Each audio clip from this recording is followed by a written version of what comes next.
Welcome two माय YouTube channel Sonu ओडिया blog 07। आज मंटू छुरिया भाई आसपारे बहुत एंजॉय भी करूँ। वीडियो शेष जाए देखूँ। आपण मानक जब भल लगे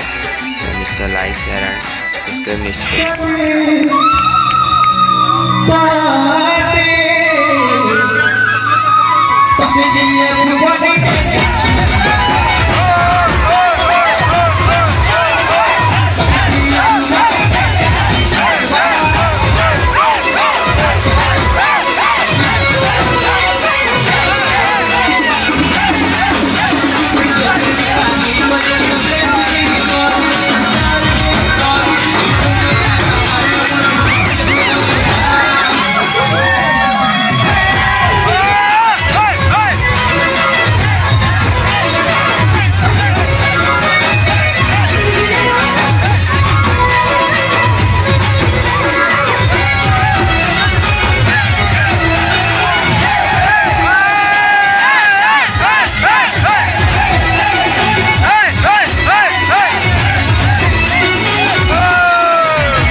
अच्छा कितने भल पाइबा दोस्त के देखिबा मु आई लव यू कहबी आई लव यू आपण रिप्लाई देबे आई लव यू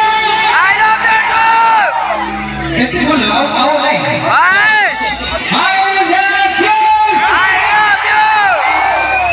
तो देखिए अपनी बॉडी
तमे जेते लाउड नहीं गाइले कोन हो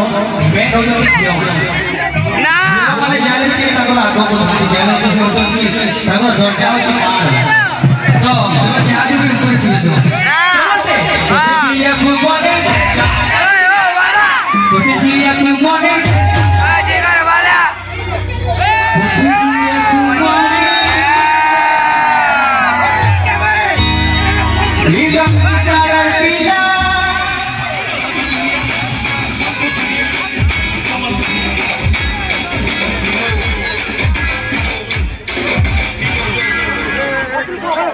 बर्तमान आपन सम्मुखें वैद्यनाथ दास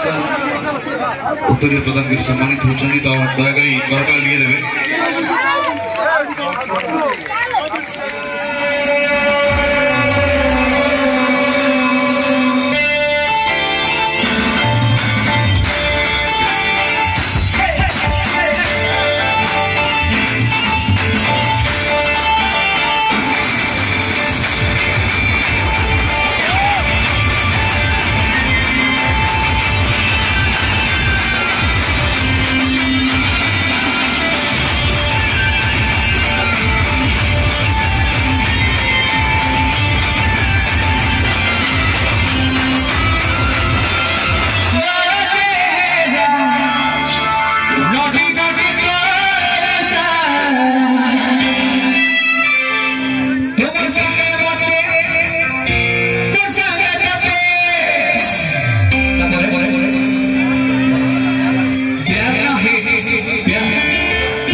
पूरा साउंड बोर्ड कर दिए फिर भी अपन को लाउडली गाइबे करते हो अच्छा तुम घर भागो ब्रह्मपुर जेती हुए ब्रह्मपुर से साउंड से भरेगा गाइबे तबे तुम घर को फोन करो पचार सुबह की रेडी ना एमटी करे वाले को ब्रह्मपुर जीवो जाओ और लाउड की वजह से ब्रह्मपुर पकड़